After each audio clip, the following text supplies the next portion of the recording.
Hello, and welcome to the So Emotional podcast. Here on the cast, we discuss everything emotions through the lens of attachment, the nervous system, and internal parts work. We're a little irreverent and like to have fun exploring the emotional issues and dynamics that interest us. So come along and hang out. Let's explore the fascinating lands of emotions. Hello, and welcome to the So Emotional podcast. My name is Nick Carl, and I'm here with my co-host, Angela Wetzel. Hello, Angela. How are you? Hello. Cool. Nice to see you. Yeah, likewise. Today we're going to talk about being triggered by your own emotions. Yeah, it's definitely one of the topics, but an important topic. And I've noticed this comes up a lot. I think every single client I've ever had has this issue, and it's very near and dear to my heart because it's something that I definitely went through, which is why I coach people that have the same issues. And I think it's a really tricky layered thing because our emotions are supposed to be guidance for us. They're messengers. They're supposed to be there to assist us, to let us know just how we feel about certain things, what our values are, what our boundaries are. Just they let us know literally where we are in space and time and our desires and our needs. There's so many things that they point to about who we are as people. And unfortunately, what can happen through intentional, unintentional abuse, emotional abuse is a shaming of emotions, shaming, rejection, abandonment around emotions. And that happens over time. So it becomes complex trauma. It's just compounded over and over and over again. And then it's ingrained, it can become ingrained in your nervous system that the second you have a negative emotion of any kind or any emotion that was rejected or punished or not allowed, then suddenly like that becomes the trigger. And so it can be incredibly challenging, incredibly difficult to navigate healing that because every other part of you, when you feel that negative emotion, we can have other critic parts or other protector parts that will do everything they can to keep you from feeling that stuff because they don't want the past to repeat itself. And then there can be a lot of complicated feelings that come up. So then we become triggered from our triggers. And then it can be almost this like, descent into hell, utter hell. And I've seen this be really, really complicated, and it breaks my heart because in some situations I've seen there be like family situations where one person is scapegoated. There might be one person that's literally expressing all of the unfelt emotions for everyone. They're very sensitive. They pick up on everything. And they're the ones that are just, they're feeling everything and expressing. And then they're demonized and scapegoated for it. And they're known as the unreliable one, or they're so emotional, or they're too much, or they're too this. Meanwhile, they're one of the only people that's actually in touch with the pulse of what's happening in the family. Mm-hmm. They're expressing it, and it's in everyone else's shadow. And so due to their projection, how they would shame it internally, they simply shame it externally, and they get to project all of their hatred and rejection and demonization onto this person and make them wrong or bad. And in some situations, there's, the threat of that person.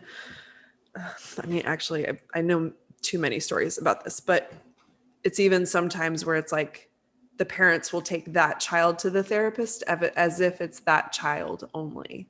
Right. Or this person becomes institutionalized and they're the problem. Mm-hmm.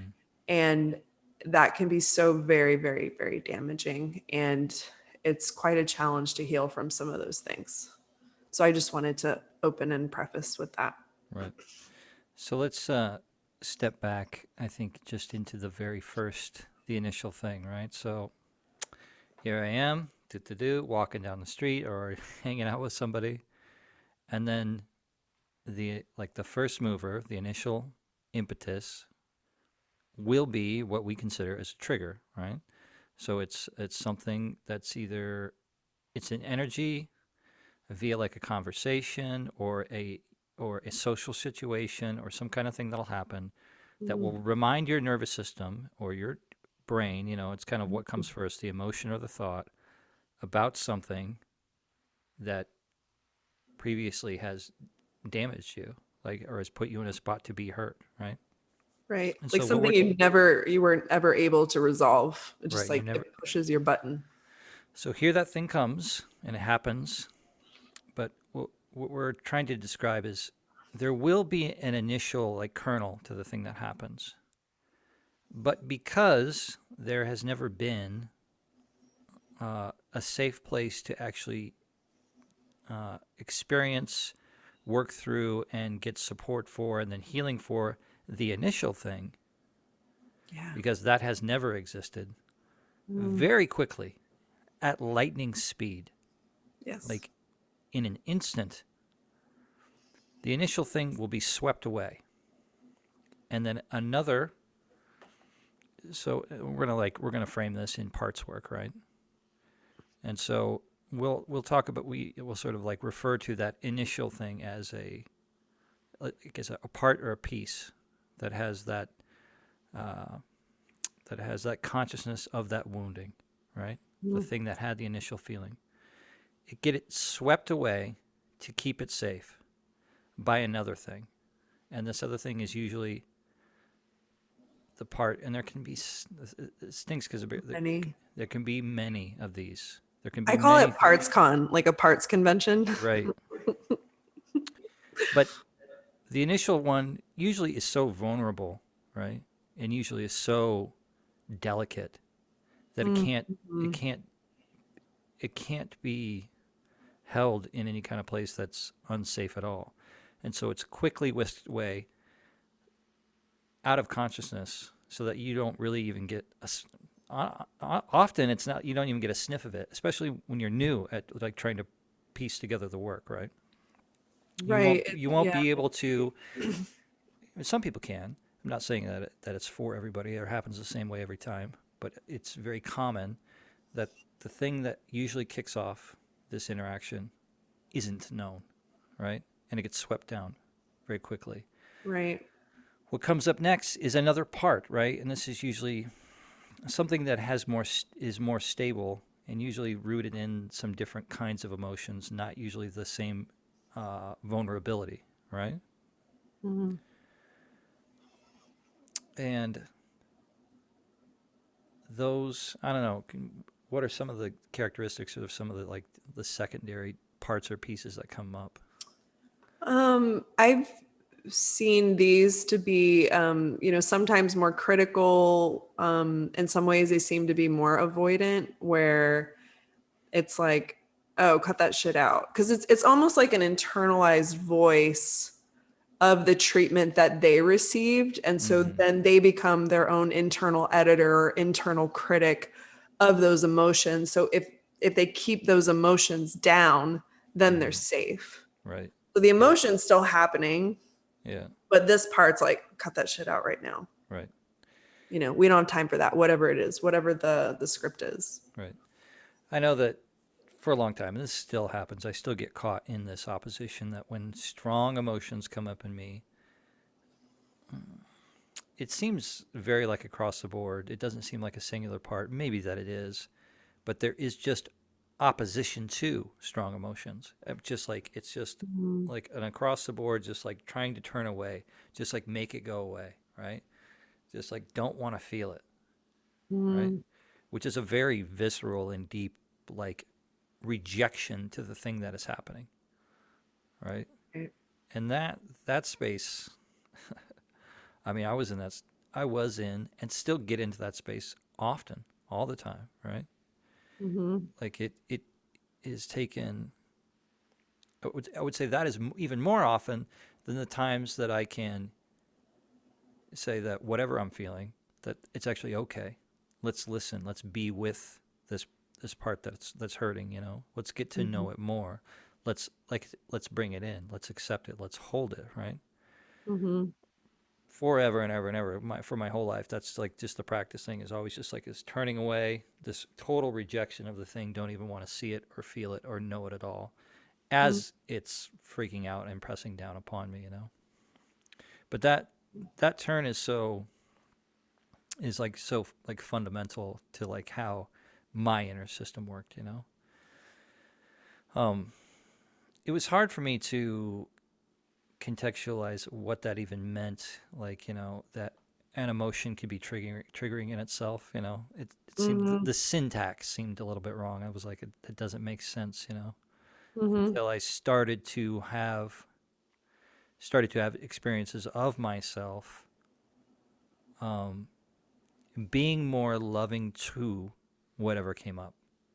Like even the sensation of being loving to uh, my anger, my rage, my vulnerability, my sorrow, you know, Mm-hmm. because there was always some kind of war in that always got pushed away, always, without exception, you know, Yeah. that being able to soften to something like any kind of feeling inside was like just the beginning of not having that opposition, you know. And to me, in my inner system, that's how like the way that was set up, the way that the inner world was set up, where the things would come and end. There was just a hard turn away from it. That's my form of like being triggered by an emotion that comes up. Right. Yeah, because sometimes it's not even necessarily like an event, or like sometimes you can have spontaneous emotion happen, Sure. and and you can also have something that happens that you're really not aware of what it is, but suddenly you're aware of negative emotion. Mm-hmm. And then instead of turning towards that emotion and just being like, welcome, welcome, visitor, like, hi, you're here. Like, what information do you have for me? If we never had it modeled, that when we had really difficult, challenging emotions, or we had it modeled so very little, then when we have this kind of thing happen, we might think, oh, I need to handle this on my own somehow, or it's too shameful to be expressed or shared, or it's too much for anyone to handle. So I must push this down. Like no one else can deal with this, and I have to fall on the grenade. Mm-hmm. And it's such a painful and isolating place to be because we've actually learned how to abandon and reject ourselves. And one of the sad, I just think it's so sad when I think about it, because as infants, we we need a regulated adult to help us just emotionally regulate, because these Mm-hmm. emotions are so very chaotic, and feelings are very intense, and we need another nervous system to help us regulate. And in the absence of that, we literally have no idea how to calm our system down, how to stay with it, how to feel a presence that's bigger than us saying, it's okay. Mm-hmm. You are okay. I'm here no matter what. Mm-hmm. And a lot of us just didn't get that experience, or had even more complicated experiences, since the those emotions cause triggers in our parents or caretakers, and then they subconsciously enacted ways that they were abused, or how they push their own emotions away, and then that creates a really painful cycle or legacy of ignoring and cutting emotions off. So it makes sense that a lot of people just go numb, dissociate, don't know how to deal with, don't handle, don't talk about emotions. And when it comes to being able to deal with them ourselves, there's just no language for it. And they are a language of their own. They don't necessarily play by logical rules or reason. They just are, they exist. One of the fantastic practices that I did with my guy in somatic experiencing, right, was he asked me some tough questions. Like, he asked me about like all of the negative emotion things that I thought about him. All right. Mm. Okay. And then I actually, when I had a laundry list, because I always make a laundry list of things I don't like about a person or to keep myself safe, right? And it was very much triggering to bring that inside stuff, because I'm always jumping on the grenade, keeping myself safe, doing all my own regulating, right? Mm. To then bring those out into the real world for somebody to actually hear, to like process that, and then it was just like it was all still safe, right? So the power of co-regulation, it's like if you have somebody like safely enough to like, watch watch your watch all your things happen on the inside. Watch how you keep yourself safe and then still be right there with you is extremely powerful, right? Mhm.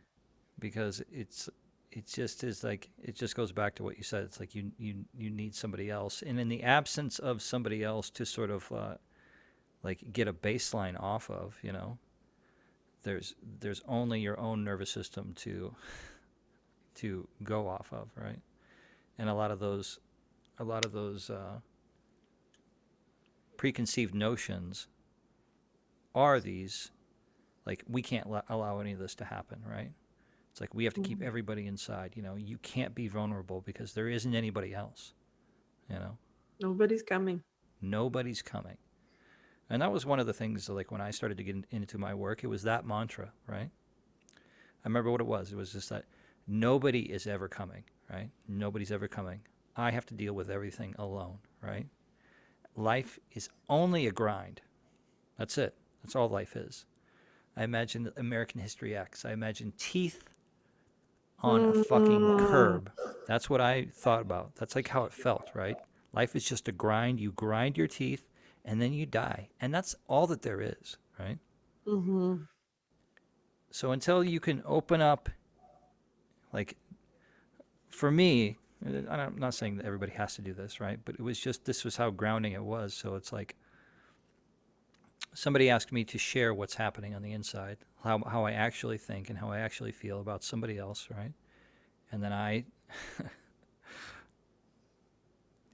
normally I would have never done that. I would just never have like shared what was actually happening on the inside.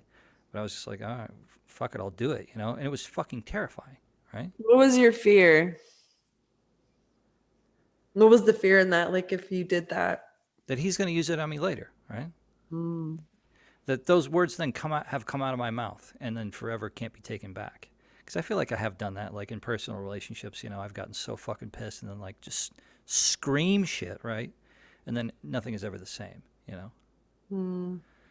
Like rupture, complete relationship rupture with no Yeah, repair because the thing had been said, and it's like right. they're they're so hurt by it. They're so Yeah, but defensive. they're triggered. But what he's asking me to do is he's Mhm. asking me to make a jump. He's like, no, what do you got in there? I want to know what's in there, right? For the co-regulation, and then the regulation ends up being the ground, right? Mhm.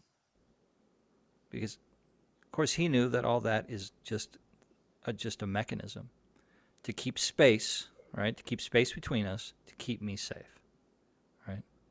Yeah. And like it was a little bit at first. It was just like, oh, but goddamn, did I feel relieved after that, you know? And I didn't feel a bunch of shame for saying those things. Like he did a good job of like just accepting it, right? And just being like rock solid. And he always said it all the time, like, you know, you can't say anything. And he was good in that way. Like you can't say anything to like budge me off this place, right? Which was like right here, steady, like accepting, right? Mhm. Which is like, that's what I imagine is like that's the type of energy that you would love to have in a parent, right? Just like Yeah. a steady gaze, steady hand. I just love you absolutely unconditionally. It Yeah. doesn't like I want the best for you, but it doesn't matter. And it's in that I feel like there's a deep call in that, right?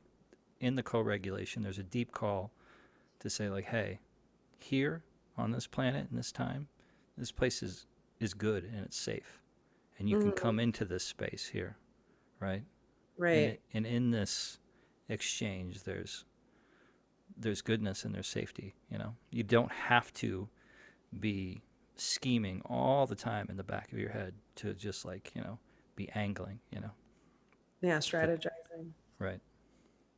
And it's like being accepted for the stormy raging sea, Mm-hmm. and realizing that you have a container that's as vast as the shore, Right. and it's stable and solid. Yeah. And I think what so many of us get is like we're the stormy sea, and what we get is like one of those little those I don't know why I'm thinking of this image, but those little like astroturf like things that people put on their patio so their dogs can like take a shit. Okay. It's like like a little astroturf like plot of land. It's like sometimes the emotional equivalent, what we get in our caretakers, is like a little astroturf poopy plot for Right. pets when empowered masculine and feminine energy like integrated is just like this vast, is a shore that is capable of holding the entire ocean. And is like, what else you got? So I'm gonna read this thing, but this comes from this little PDF. I reference this thing all Is the this time. the six things? Yeah. So this guy's name is Adam Young. So it's adamyoungcounseling.com, and he's got a podcast too. It's fantastic, but he made up this little PDF, and it's just the Big Six, and it's called, what is it? What every child needs from their parents, right? And number 5 is strong enough to handle your negative emotions, right? Yeah. And it's, did your parents welcome your anger, your sadness and fear? As a child, you needed to be free to express negative emotions, to cry, rage, and to fall silent, knowing that you would be responded to in a loving and meaningful way. You needed to know deep down that your emotions were accepted and allowed. It makes me want to put it on someone's fridge that I know. Yeah. And I want to say it, but I'm not going to say it because, But I think about the environment that I grew up in, and none of that exists, right? What sets us up for this, this this dynamic that's happening, right? So it's like you have this kernel of seed that's happened, and it's triggered us in this way, and there isn't this environment that like said that, hey, being here in connection, in openness, you'll be taken care of. You'll be supported, right? So what are some, okay, so I think about one of the strategies. It was one of the words, and it still helps, but it's hard to remember, which is always curiosity, right? We say it all the time, right? So the yeah. two big words is like curiosity and compassion. Mhm. So it's like, I think that the way into these things, once we sort of get stuck, or we just start to notice where we are, right? It's just about Yeah. trying to turn into them with curiosity, instead of being kind of stuck between like these hard polarities, where you feel stuck against a wall, like fighting something or pushing on something. Right. Or even feeling like that irritated parent, like, what is it now? Yeah. Again? Oh, Again, we're doing this shit again. Oh yeah. why? Why? Oh, you're not over this yet? Right. It's like Yeah.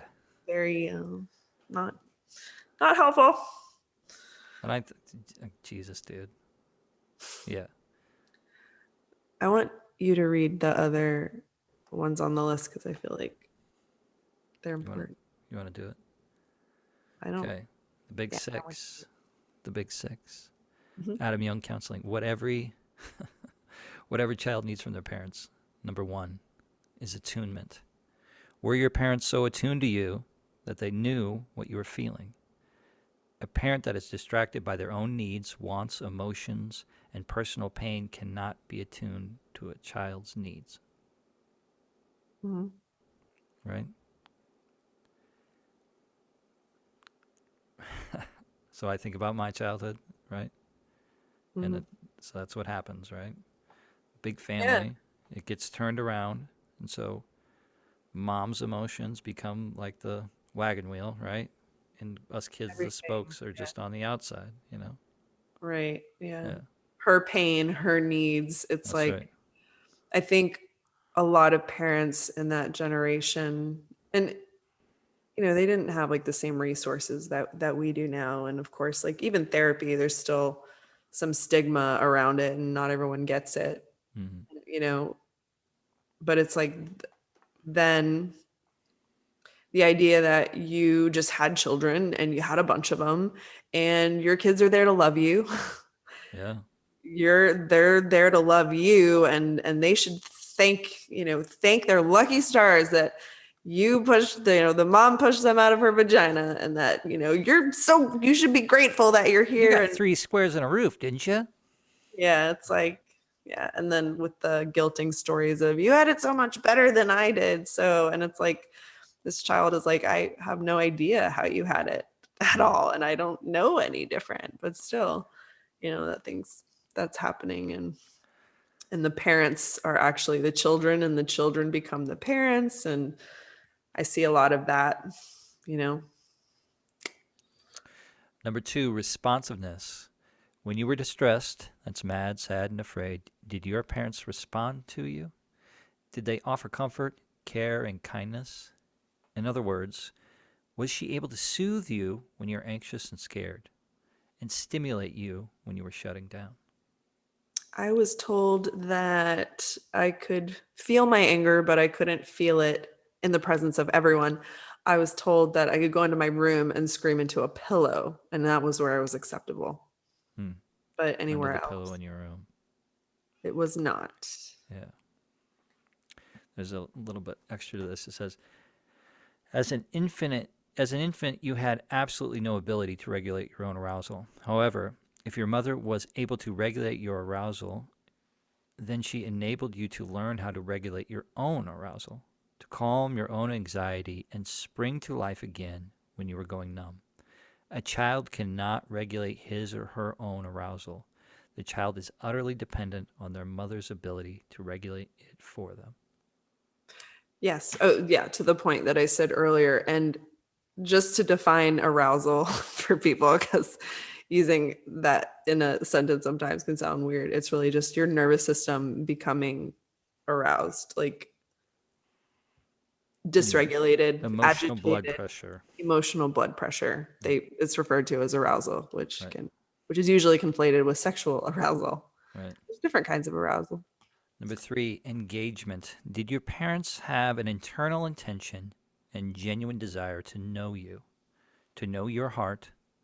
Were they willing and able to engage with you on that level? Were you pursued by your parents?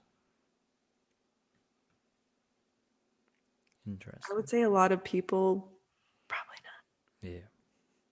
Number 4, ability to regulate your arousal. I think I kind of screwed this up actually. The way that this PDF is cut, it goes, and I read the wrong not. direction. Oh, I okay. apologize. Anyway, 4. So I did screw it up. I apologize. Fired. 4. Ability to regulate arousal. Arousal refers to the body sensations you feel inside of you during moments of distress. If your mother was attuned enough to you and willing to respond to you and engage with you, then she was able to effectively regulate your arousal. Hmm. Right. Number 5 was strong enough to handle your negative emotions, right, which we Mhm. talked about. And then the 6th and last one, and the big 6, is willingness to repair. When your parents hurt you, did they own and reflect the harm that they had done? Mm. A healthy, trusting attachment is not built on the absence of failure, but on the willingness of the parent to own and rectify failures when they occur. No parent gets it 100% of the time. Parents get tired, distracted, and frustrated. They get stressed out trying to do 100 things at once. There are times even when the best parents are not attuned and responsive. The parent-child connection ruptures frequently.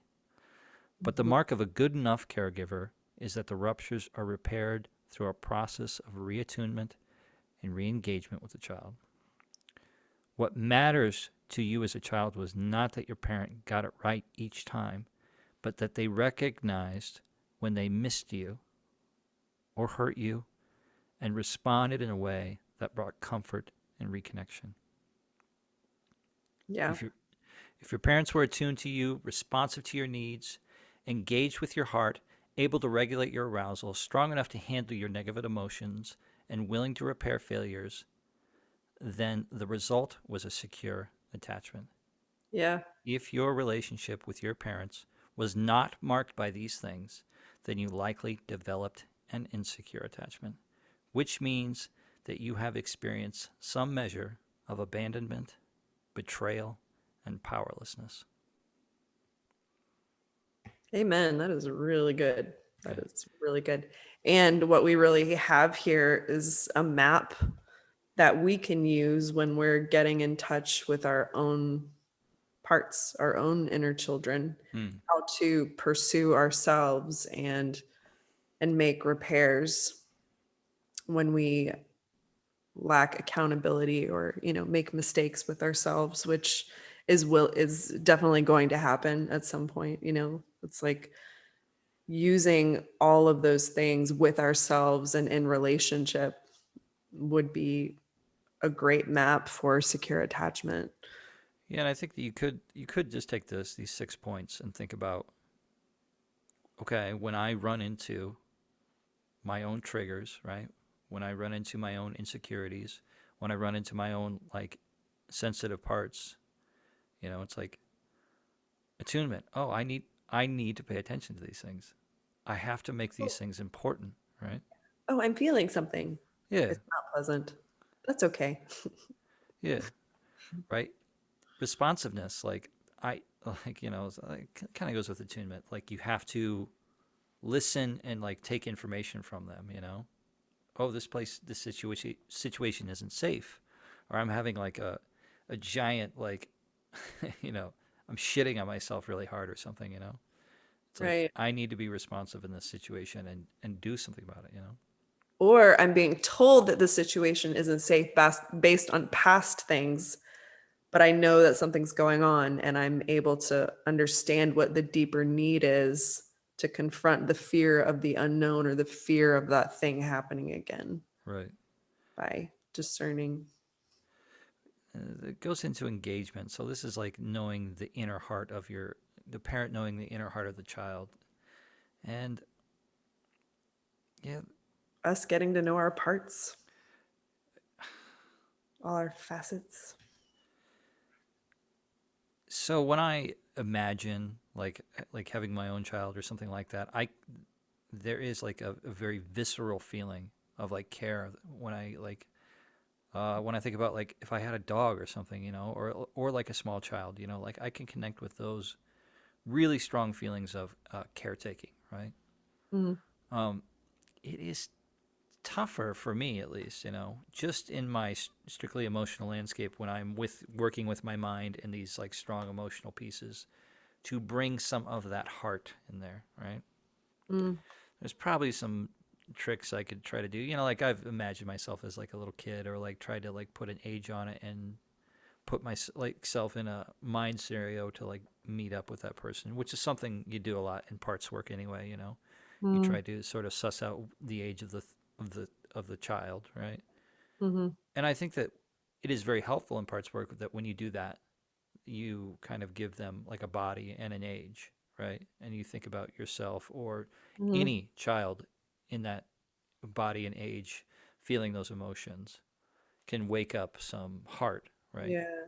Yeah, It's kind of a trip sometimes, especially if you have another part that's like being hard on a younger part or having some unrealistic expectations about yeah, some way that you think you should have behaved or, should have acted in a certain way, situation. And seeing a movie or even like if you see kids on a playground and you like understand how old they are, it's like, holy shit, that's scary. Like I was really tiny, like young, hmm and that can be really helpful too. and then regulating your own arousal. There's all there's all types of strategies for triggers, right? Mhm. Uh, and I suppose having like a quiver of those to be like, oh, I need, I need to take care of this part, right? I need to feel into the heart of this part. I need to, as an adult, regulate myself and my own nervous system, whatever that might be. Yeah. I mean, it sounds like work, but yeah, oh, It man, is. I mean, being it's triggered. I have opposition in my own being right now. I mean, it's like, I don't wanna say it's work. It's like doing something, but it's also like work that you want to do because it's in service of not necessarily trying to like force a change, but to know that you've got things going on with your nervous system and that you need support. And I'll share a few things here. And if you have some things that you like, some strategies or some tools that you like, but I've talked to some clients and actually, oh my gosh, I'm getting a Charlie horse in my foot. Oh my God, that really hurts. Okay. Ow. um, yeah. So I just asked someone that I worked with a while ago, like I asked her like what she found most helpful from some of the stuff that we did, and if there were any other things that she felt was helpful. Just because I'm teaching a course right now and I do parts work with my clients in the class, and sometimes afterwards they're having some emotional stuff come up because of the Sure. parts work, and they'll have other parts that come up that are just like, oh, this again, more of this. Like, are we going to feel this way forever? When is this going to be over? Like, can we already be over and done with the emotional stuff? And then another response was something like, um, being really worried about attuning and like fucking it up. And if they fucked it up, then these parts inside would like never trust them and they would rebel and not be responsive. And these two fears sound a little bit like their roots.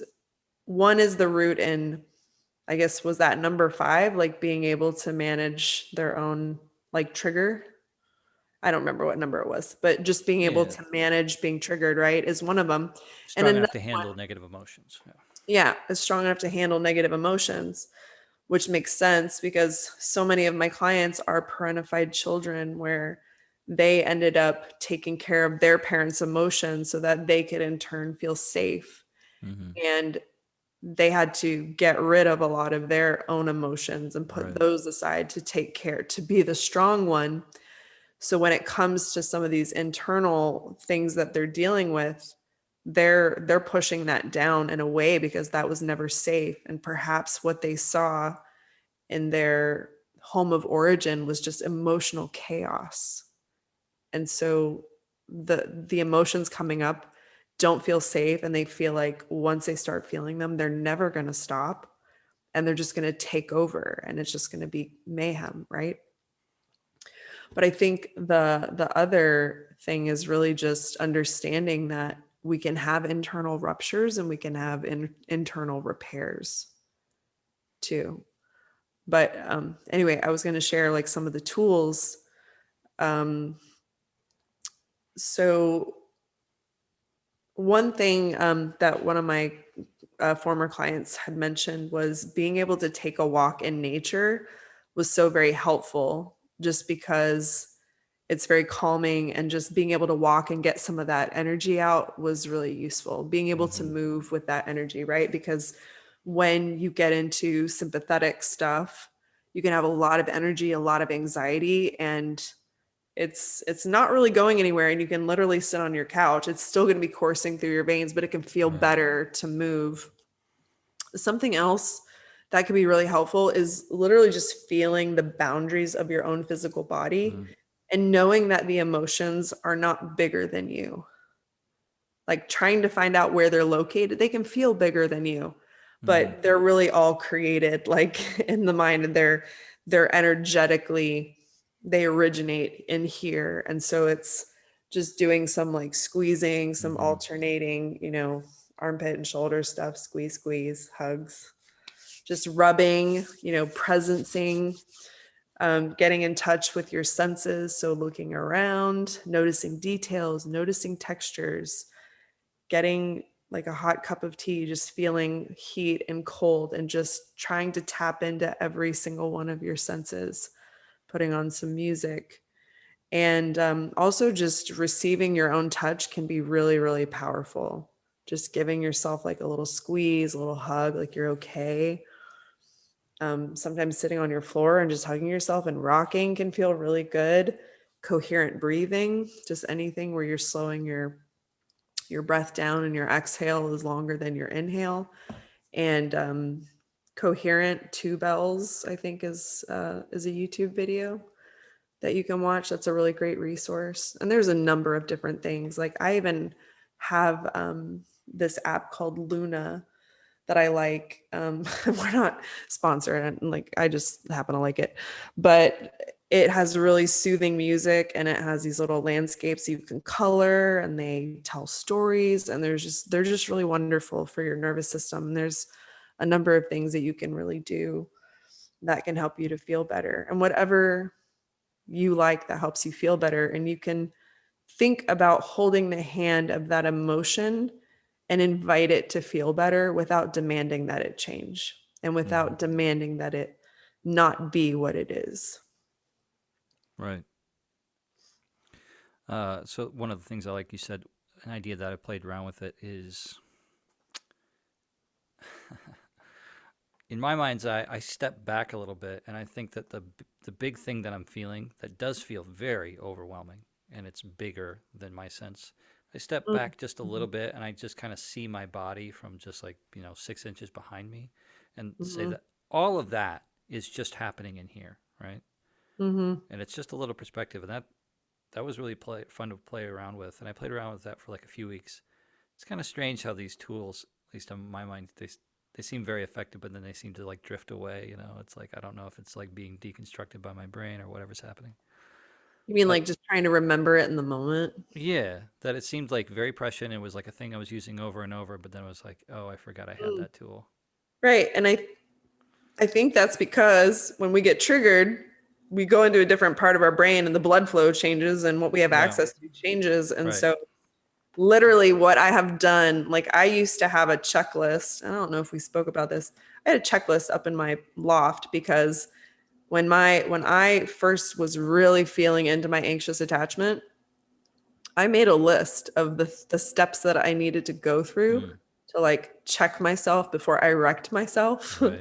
with anxiety. Yeah. And it was like step one, like check your assumptions. Is what you're making up in your mind. Can you Mm, prove it? Is this really happening? What are your interpretations? And like I teach this too. I don't even know where I don't know where I got this from. I don't know if I invented it. I just don't know. And part of it was something that I do on airplanes because I used to get a little scared around flying, and and it maybe does not sound like the best bit of advice, but it works really well for me. And also the fact that I have an Enya playlist that I really like. I fall asleep too. But it's recognizing that I'm not the pilot. I'm like, I'm not the pilot. I have zero control over flying this plane. Like, I am a passenger. I have a seat and a fucking seatbelt. That's it. What am I going to do? Am I going to, can I fly a plane? No. Can I, like, what am I going to do? I think what might be most helpful for everyone is my relaxed, calm energy. And so I just give myself permission that if there ever is a crisis and the plane is doing a nosedive or whatever, I give myself full permission to freak the fuck out fully and do whatever craziness I'm going to do if and when that happens. But the deal that I have with myself is until that's actually happening, I will just relax and enjoy myself. And I love traveling now. I love it. I love it. I love it because I do that. So I jokingly say, if you want to enjoy flying, just, face death. Just face your death. Just know it's out of your control. It's out of your hands. You step on the plane, which is probably not helpful maybe for most people, but just reminding myself I'm not the pilot in that situation. But when it comes to our own triggers, we definitely are the pilot. When you mentioned the list thing, I was started to think and feel into it, which I probably have to get a list. Um, because I think some of my triggers go into a pretty strong dissociation, right? Mm, Like I guess like is like a dorsal, but it's like just spaciness and confusion, right? mhm. Yeah, which is, I mean, that's a tough one for me, just because I think that I can exist in some forms of that, for quite a while sometimes. Mhm. Like, and I'll start to like just notice like, oh, I haven't done anything, or I'm just, you know, spacing out on YouTube a ton. Like I'll snap out of it, but I can, that is a tough one to like soothe Yeah. out of. Yeah, I think when you're going into that like freeze dorsal state, which is, yeah, like kind of dissociating, if you recognize it, of course, that's like a big help to know Right. when you're going there, because usually you have to go through sympathetic to get to that, meaning there were other signs of your energy starting to tank generally before that ever happened, likely, right? Yeah. Isn't it arousal though? Like freeze is a high energy state, right? Isn't it? Low. It's like It's at the energy, top. it's at the bottom Oh. of the ladder, the polyvagal ladder. It's at the bottom. Freeze is like isolation, depression, it's immobilization. So that's like an energy conserving state. And it was animals use it to numb or to hide or freeze. So it's actually using minimal energy. It's the opposite of a high energy state, which would be the sympathetic, which is one step up on the ladder. And you have to move through those states. Like you go from freeze to fight flight to connection and calm and belonging. So it goes this way. And then there's blended states too, but you also go down the ladder that way too. And you can jump like pretty quickly. Like you could go into freeze pretty fast, but understanding and making some maps of your own triggers and the things that trigger you, you can plan for your triggers and then create a a plan for yourself based on an action plan based on what happens, and you can decide what works for you. And what might work for you if you feel like you're going into freeze is to just start making small movements, like blinking your eyes a lot, like moving your head a little bit, just starting to like try to invite movement that way. It can be a useful thing. You can make your own list and like put it on the wall and like, I don't know, have reminders on your phone or something. Right. But when I was thinking about the self-soothing, it's like if I get into an opposition, because I definitely think that I am triggered by my own emotional states. Absolutely, Hmm. all the time. One of the one of the ways that's worked a few times, and it's not every time because it's not every time I like it necessarily have access to it, but it's so there will be the opposition, there will be the original part, then there will be the opposition, then they're just stuck in this like war essentially that is very uncomfortable. Um, to get back to the original thing, the thing that is like I have used like just emoting. So it started off by just like I would talk in the car. So I knew that I have some feelings. So then I would just begin to like speak in the voice of that thing, right? But in the car it's safe, and I could really let it rip a little bit, right? Just say the words, same real, with as much emotion as there, and there's a ton of emotion, right? When Mm. I started to do that, like it's interesting because it's like it's kind of a thing that like you do it a little bit, there's not much there. You do it a little bit more, and you just even just making sounds sometimes of to get to crying, right? I would just start to go like yeah, you're like ah. Mm. I would just start making noises, and it's just like it starts off just like as a trickle, right? So I've done this with like speaking, and like on a narrative with certain ones, it worked really well for angry parts, right? Hmm. But when I knew that like there was like some real sorrow inside of me, I would just do that. I would just like make noises, and they wouldn't sound like crying at first, but I just stuck with it a little bit, and it's like this. It moves like a millimeter, and then another millimeter, and then it's like just opening up this faucet, right? And then once it starts to come, and it's just like whoa, and you can relieve some of that pressure. It can like get rid of some of the like the fight, because there's always the part that just like get Mm, everything fucking out of here. Just we right. don't want anything. We just want to go back to normal. This is all bullshit, right? You have the hose, and then the part of you that's like, nope, Yeah, not happening. yeah. So that's not a straight soothing thing, but some when I get caught in my emotional triggers, right? My emotions are triggering me. That can last that way for days. It's usually about like 3 days to a week Hmm. is what I'll be in for.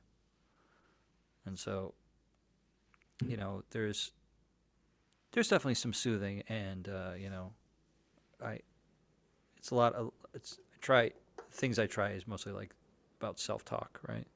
Hmm. About not trying to be embody my parents' voice or my critic voice or my know it all voice, but it's about embodying that voice of compassion and curiosity if I can muster it, right?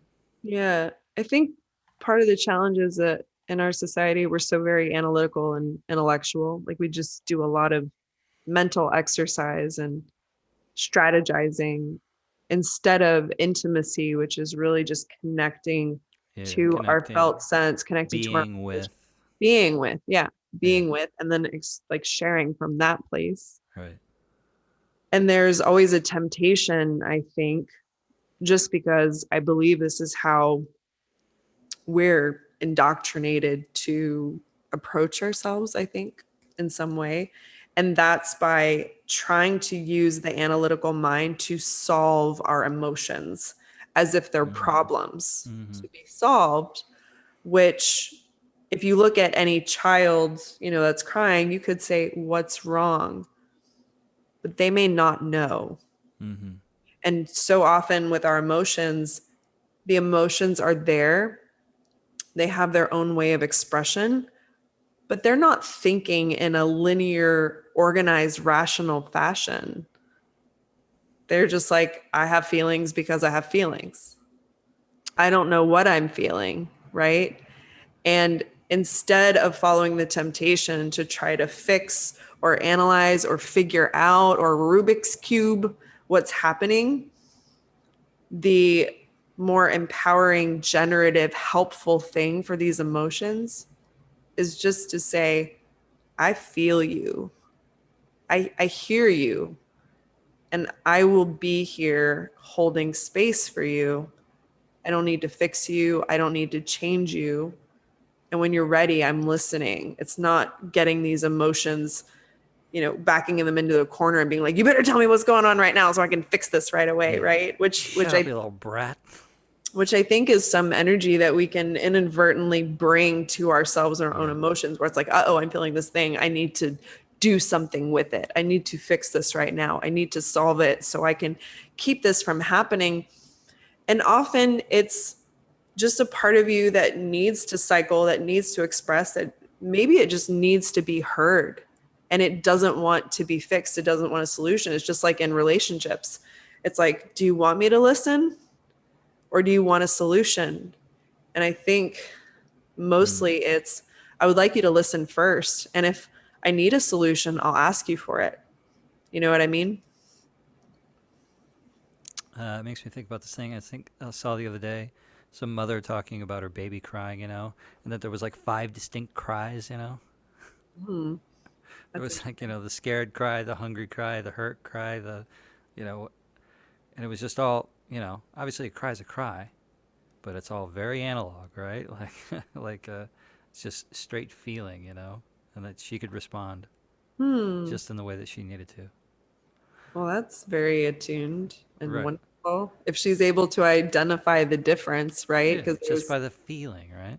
wow. Yeah, wow, that's like very attuned. I'm impressed.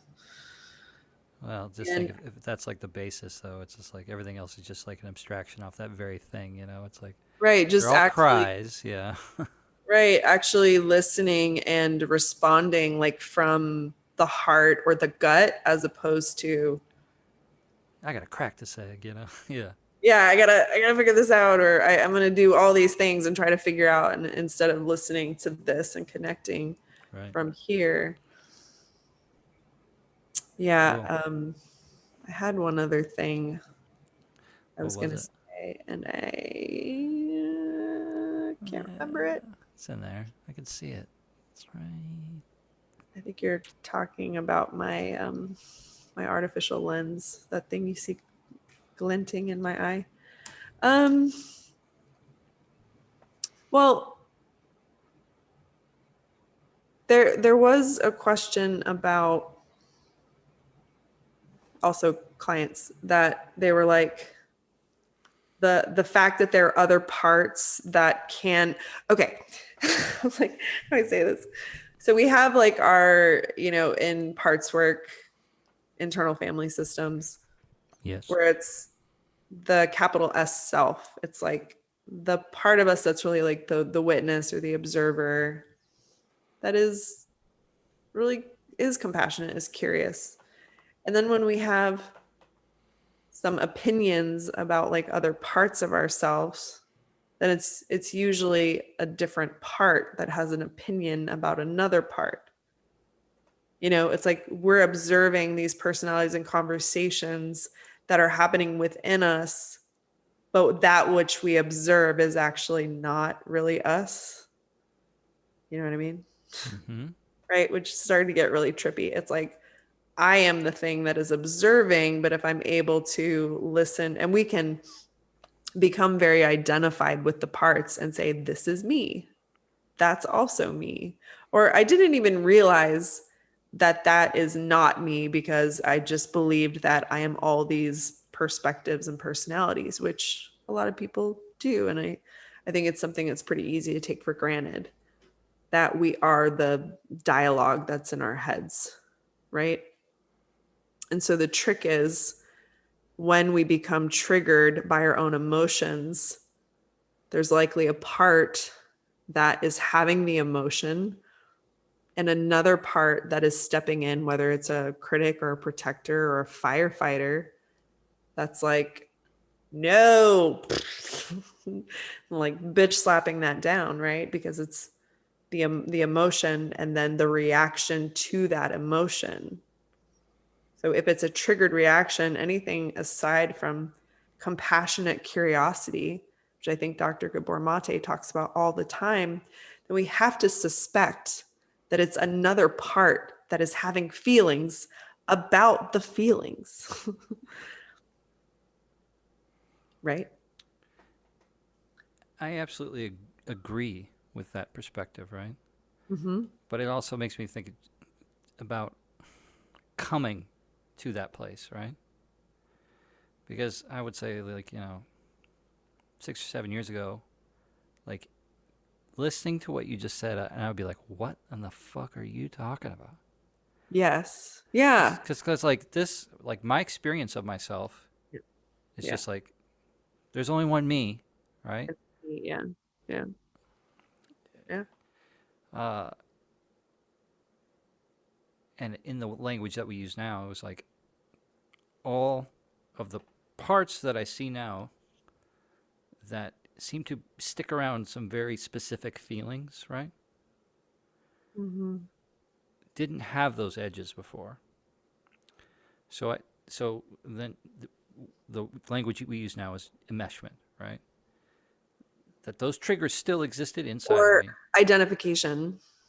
identification, that I was identified with these things. So I would Mm-hmm. get myself in all kinds of different emotional situations and have a very wide spectrum of, like, I'll act this way, I'll act that way.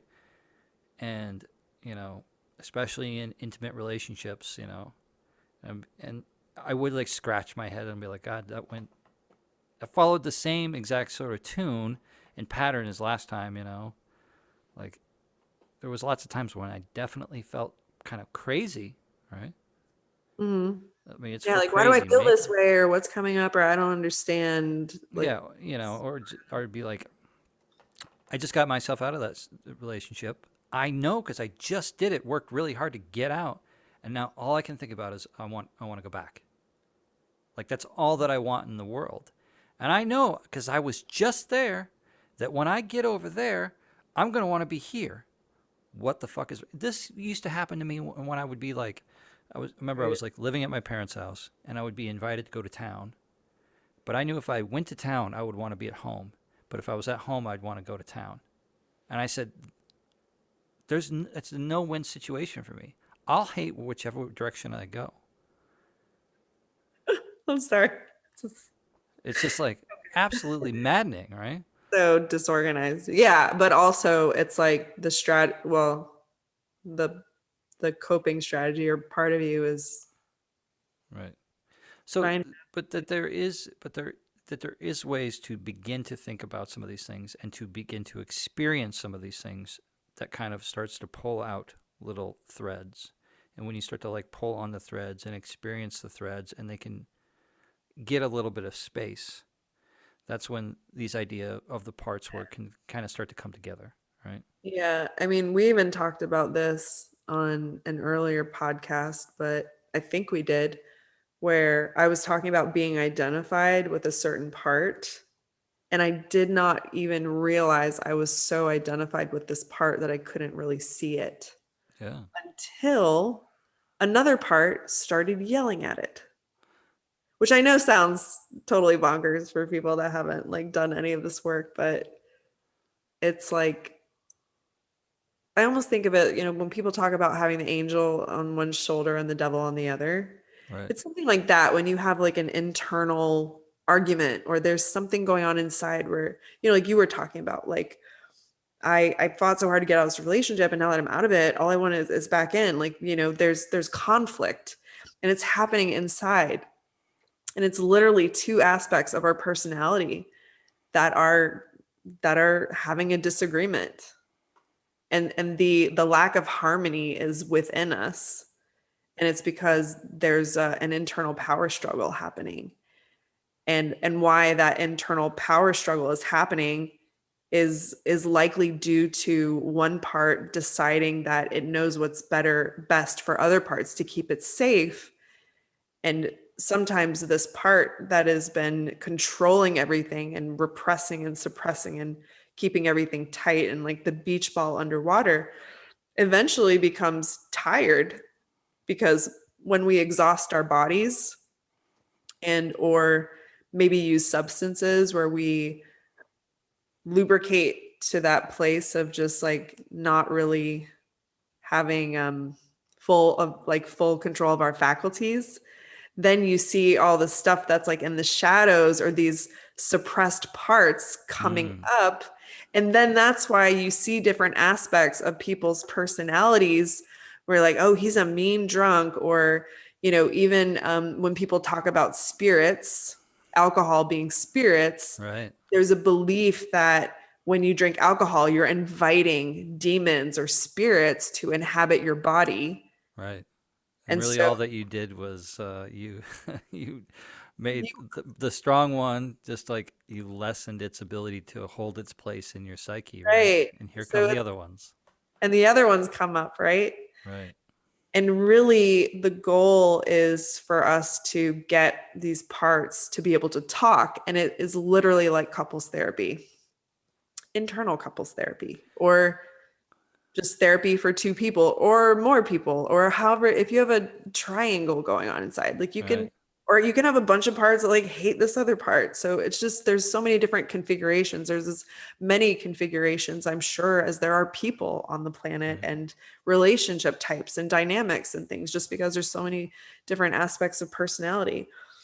So Um, you mentioned that you didn't know that a part was there until like one argued against it. yeah. That's wild. I had another part actually call it out and say, you think that this is who you are, and it's not. And when that happened, I was like, oh my God. Oh my God. I was like, oh shit. How, whoa. I was like, of course. It was like right there, but it was so weird. It I was pretty wild. mean, yeah, it gets into some like pretty interesting conversations about, okay, well, what am I holding on to, right? Mhm. And which one of those are just nice little stories, right? That I just like very Right. comfortably hold on to, right? Right. And yeah, and it's all in the name of safety and Right, the self quote self-sabotage is never self-sabotage, it's self-protection. right, We actually don't really hate ourselves, and even if it appears that we hate ourselves, it's usually like a last-ditch effort to save the human vehicle from yeah, expiration. The thing that I wanted to that I was going to say earlier, that I wanted to address was just something else that had come up. One of the questions that had come up sure, was about this fear of essentially fucking it up with our own parts when we begin to reparent and attune with our parts, that if we're not consistent or we don't get it right, then somehow our parts are going to get really angry with us and they're never going to listen to us. And they're just going to rebel and wreak all kinds of havoc, pretty much. And I just wanted to presence the fact that doing this work and becoming aware of your emotions, your emotional stuff, is literally like being handed a newborn when you don't have any experience parenting and you didn't have good parents or whatever. It's very literally like having an emotional baby. And what we can do if we are going to provide ourselves with those 6 very important things that we outlined is, of course, educate yourself on how to take care of yourself and how to love yourself and how to advocate for your emotions and how to lovingly respond to them, but also show up as often as you can remember and check in. right. And there is going to be internal rupture. Yeah, There's you going to can't be, be perfect. yeah, you can't be perfect. Parents aren't perfect. People aren't perfect. And if we're willing to show up and apologize to these parts and say, I didn't know, I had no idea Yeah, you were here. I'm sorry. And these parts are not going anywhere. yeah, They have nowhere to go. They feel alone and isolated oftentimes. Sometimes they might have friends with the other parts, but I'm I'm sure it's almost like, when you consider parents that are estranged from their children. I feel like, wow, I'm getting like really emotional. I'm not sure why exactly, but wow, yeah.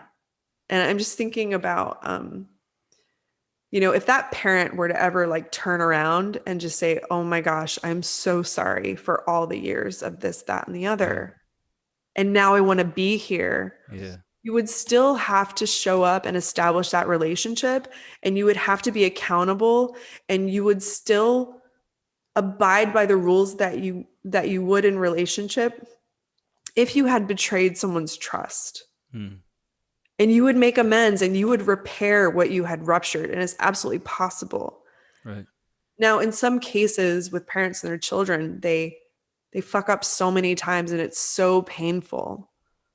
And sometimes the child has to end that relationship, or vice versa, whatever it is. mm-hmm, Sometimes it's just too difficult to heal that or bridge that gap without support. right, And sometimes it's just not even possible to do in this physical plane during this time because of all the hurt, right, and because this parent isn't healthy enough to make amends and to repair because they only know how to rupture. mm-hmm, But if we will consider that sometimes we aren't just reparenting, that we're learning how to parent, and that we can learn and get books and study, but we also need to seek the support of people that have done this work and stand on their shoulders and talk to other people about it, mm-hmm, and just know that you're human, and that these parts, I'm sure, will hold on to hope, that you will turn towards them and reach out.